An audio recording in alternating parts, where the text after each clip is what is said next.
네, 안녕하세요. 류창원 세무사입니다. 이제 그 상가 두 번째 시간인데요. 이제 그 먼저 번 강의에서는 이제 상가 팔 때 임대업이냐 임대 외업이냐에 따라서 부가세 문제를 저희가 이제 서로 알아봤는데, 이번에는 이제 좀 디테일하게 그 임대업자인 경우, 상가 임대업자가 이제 분양받아서 파는 경우로 한번 예를 들어서 제가 설명을 드릴게요.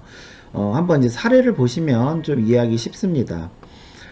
일단은 상가 분양가는 2억 1천만 원입니다. 그래서 분양계약서를 보니까 토지 1억, 건물 1억, 부가세 1천만 원 이렇게 돼 있고요. 그 시행사에서 그러죠. 일반 사업자 내시면 부가세 1천만 원 환급해 드립니다. 그래서 일반 임대사업자 냈어요. 간이사업자 내시면 안 되죠. 간이사업자는 환급이 없으니까. 그리고 열심히 임대업 하다가 4년 그 임대업 하다가 이제 4년 뒤에 처분을 하는 걸로 가정을 합니다. 그래서 4년 뒤에는 근데 저희가 가정하기를 이제 한 그 2억이 올라서 4억에 파는 걸로 이제 가정을 할 겁니다. 이럴 경우 내가 4년 동안 열심히 임대 사업 하다가 이제 4년 뒤에 팔 때 그 나한테 살 매수자는요, 올 수 있는 유형이 이렇게 세 가지가 올 수 있어요. 첫 번째, 야, 나도 너처럼 똑같이 일반 임대사업자 할 거야. 너 임차인 그대로 승계해서 일반 그 임대사업자 할 거야. 이런 사람이 있을 수 있고. 두 번째, 야, 나는 그 너 임차인 승계 안 할 거야. 나는 그 식당 할 거야. 거기서 임대 웨업 할 거야. 나는 뭐 거기 사무소 차릴 거야. 아니면 미용실 할 거야. 이런 업. 그다음에 세 번째, 나는 식당이든 임대든 나는 간이과세자로 할 거야. 간이과세자. 간이과세자는 참고로 연매출이 4,800이 안 되는 사람을 말하는 거예요. 영세 사업자를 말씀드리는 거고요. 그 다음에 아니면 나는 거기서 면세 사업자 할 거야. 면세는 뭐냐면요, 부가세가 없다는 뜻인데, 대표적인 게 병원, 학원, 주택 임대, 즉 뭐냐, 의료비, 교육비, 주거비 이런 것들에 부가세를 얹어지면은 이제 그 금액이 커지니까 그런 거는 면세다 이런 거죠. 이런 사람들이 이제 이렇게 올 수가 있는데, 제가 아까 그 먼저 번 시간에는 이랬죠. 상가의 경우 임대사업자의 경우는 뭐라고 그랬죠? 매매할 때 무조건 건물가액의 10%를 납부하는 거다. 단 납부하는 거지만 그건 내 돈으로 납부하는 게 아니라 매수자한테 받아서 납부하는 거다. 그죠? 이렇게 말씀을 드렸는데, 근데 만약에 매수자가 나랑 동종 업종인 임대업을 하겠다라고 하면 포괄 양도 양수를 맺으면 부가세를 주고받지 않아도 된다. 이렇게 말씀을 드렸어요. 그러면 한번 볼게요.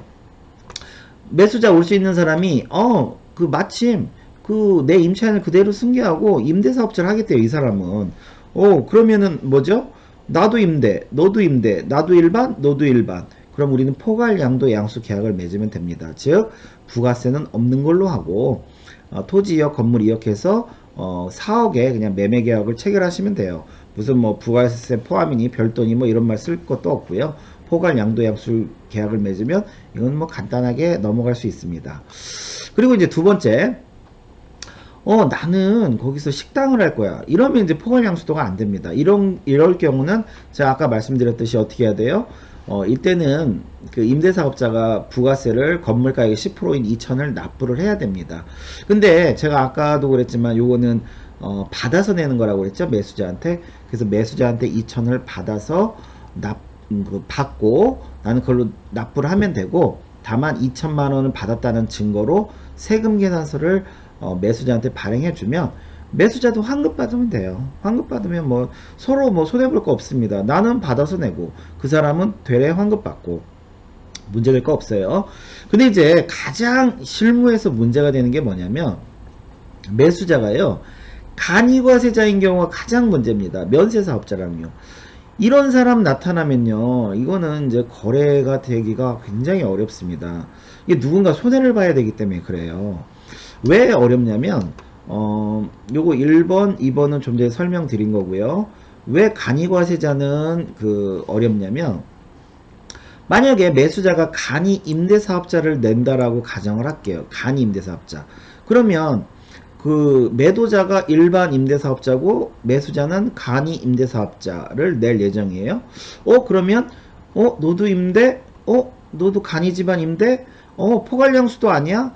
라고 해서 포괄량수도 계약을 맺는 순간 큰일 나죠. 왜? 저희가 포괄량수도는 일반 대 일반만이 맺을 수가 있습니다. 간이사업자가 만약에 포괄량수도로 하면은 간이가 일반으로 바뀌거나 아니면 그 간이를 못 내요. 무조건 일반과세자로 사업자를 내야 됩니다. 그럼 안 되잖아요. 매수자가 간이과세자 낸다고 했으니까. 그럼 이거 안 되겠네. 그러면 어떡하지? 세금계산서 거래를 해야 되나? 야, 너 간이과세자 매도자한테 부가세 그 건물가액 2천만원 줘. 그러면 매도자가 세금계산서 발행해 줄 거야. 그래서 만약에 4억 2천을 주잖아요. 그러면 문제는 간이과세자는 환급이란 게 없습니다. 제가 아까 서두에 여기 상가 분양받을 땐 일반과세자로만 내라고 했잖아요. 마찬가지로 환급이 없기 때문에 결과적으로 이 매수자가요 세금계산서 거래를 한다는 얘기는 간이과세자가 그러면은 그 2천만원 더 주고 비싸게 사는 것밖에 안 돼요. 네. 그렇기 때문에 부가세를 절대 주지 않습니다. 마찬가지로 임대 외 업종도 마찬가지예요. 그렇다면은 원래 매도인은 계획이 이거였거든요. 나는 토지 2억, 건물 2억을 받고 부가세 2천은 받아서 내야지. 아니면 부가세 2천은 포괄 양수도로 없는 걸로 해야지. 라고 이렇게 계획을 다 세워놨는데 이게 틀어졌어요. 이게 어떻게 틀어졌어요? 간이과세자를 만나는 순간 부가세는 아예 2천은 받지도 못합니다. 예, 받지를 못해요. 그래서 결국은 4억밖에 못 받으면 나는 이 4억에서 내 돈으로 내 부가세를 내야 돼요. 즉 토지는 부가세가 없으니까 2억이고 건물 2억에서 1억 8천이 내 순수 내 건물 가액이고 여기에 들어가 있는 10%인 1800을 내가 부가세로 내 돈으로 내야 돼요. 그렇다면 나는 원래 계획이 4억이 내가 꼭 손에 쥐으려고 했어요. 그리고 그렇게 중개사님들한테도 다 얘기를 했어요. 근데 간혹가다 이제 중개사님들도 이 부가세가 어렵다 보니까 이거에 대해서 충분히 이제 고민을 안 하시다가 잔금날 돼서 매수자가 간이과세자라서 부가세를 줄 수가 없다는 등 아니면 포괄량수도가 안 된다는 등 이랬다가는요 그날 이제 큰일 납니다. 사고가 납니다. 예, 사고가 나요. 그 매도자는 절대 자기 돈으로 안 내고 이 중개사님한테 이거 물어내라고 합니다.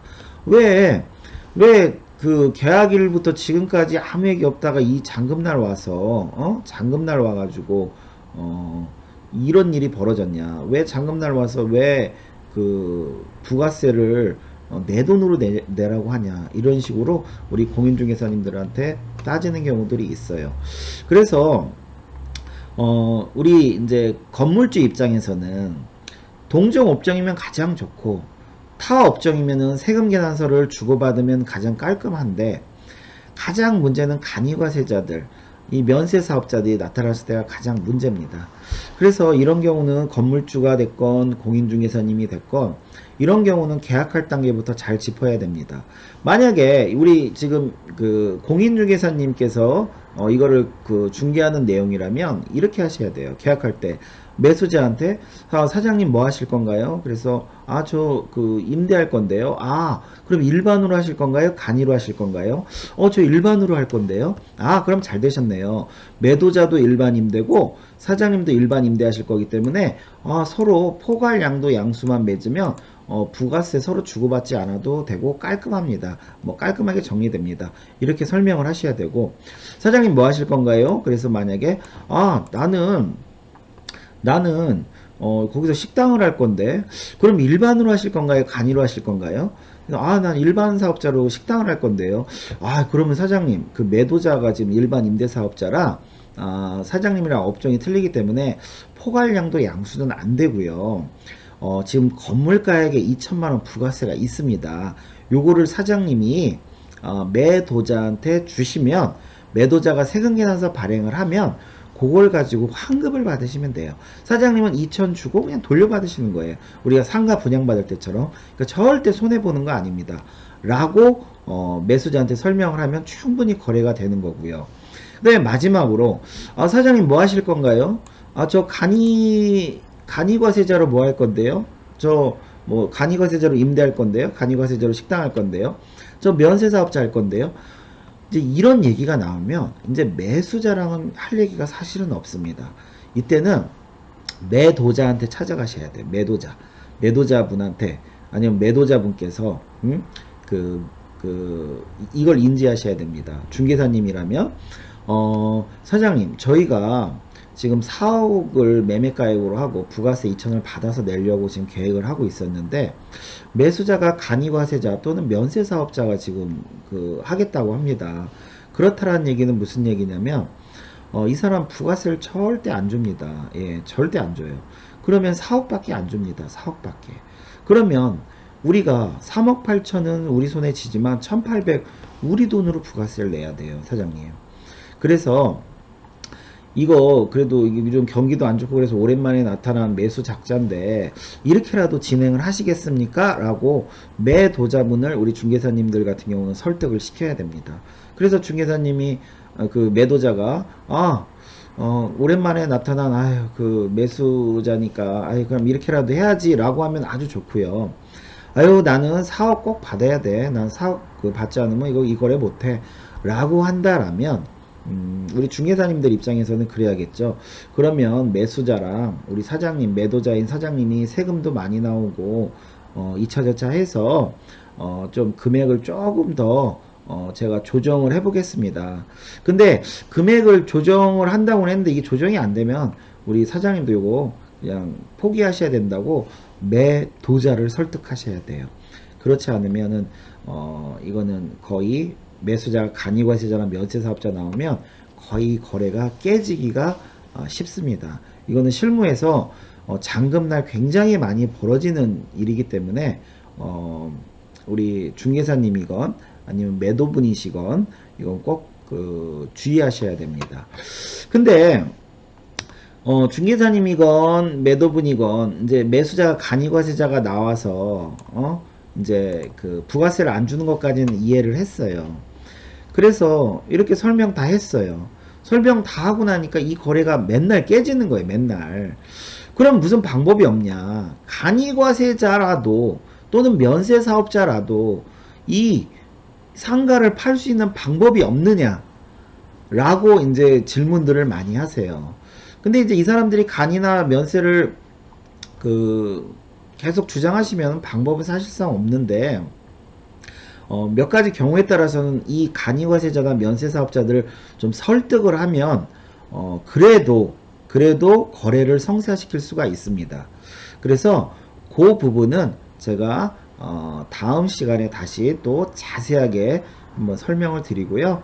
일단은 오늘 강의는 여기 이제 매도자가 일반 임대일 때 매수자가 일반 임대는 포괄량수도로 맺으면 된다. 그 다음 매도자가 일반 임대인데 매수자가 임대외다. 그럼 세금계산서 거래하면 된다.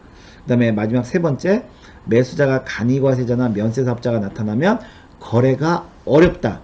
단 간이과세자와 면세사업자가 어떤 조건을 허락하거나 만족하면 거래는 될 수 있다. 그거는 제가 다음 시간에 다시 설명을 드리도록 하겠습니다. 네, 감사합니다.